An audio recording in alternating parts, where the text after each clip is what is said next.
Напредното време помалуваше привлеканието.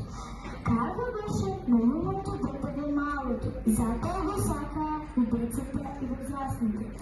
В своите плаваки сияни на сливи очи и с широката насмивка ги осваливаше сите, а с неговата любопитност дори по стаите ги оставаше без отговор.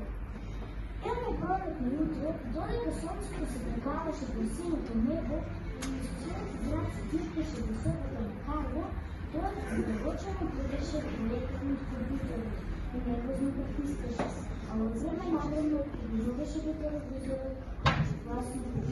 Айде, Карло, дойди до твоя добре Карло, кога ли хубаво цял ден да играш на компютър и да гледаш търсене филми?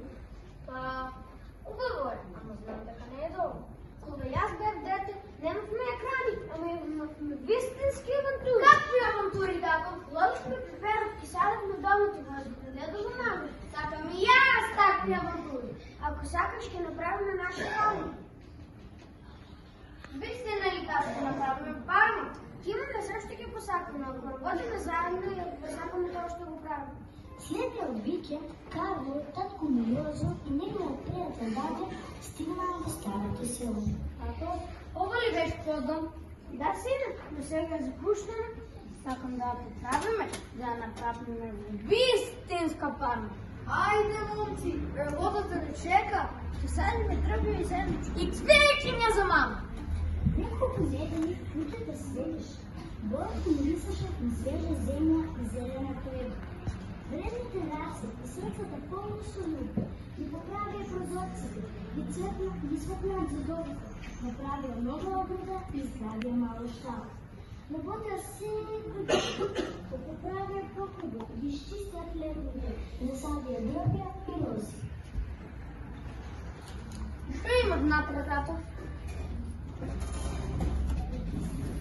Изненадуване. Ей, колкощи, гуски и яйниня. Ти им давам имения, а ова е твоят нов приятел. Вистинско магаренце ще се вика Гръга.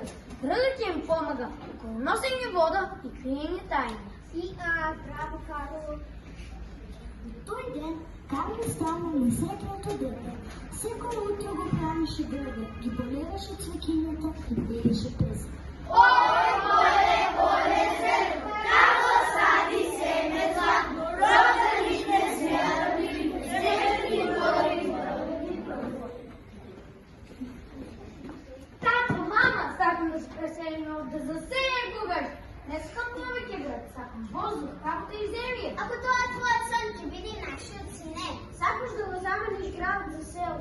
Да, Сакам въздух, сакам работа, сакам да ставам истински земеделец. ти можеш да учиш, да се трудиш и да не се откажеш. Не се плашам от калата там. Се плашам на нея радостта, що имам овде. Нашето дете порасна и в сърцето. Карло беше несретното дете на света. На нивата садеше лук, кроми, граши, бораня, пилетки, думи, конфери и морили. Пред кухнята направих сгради напълни с умелюгови цвекини. Имаше договор зеленчук, ходеше на пазар да продава свежи производи и на всеко дете на него. Ако я сакаш земята, дарките сака тебе. Големият сон е защо завърши.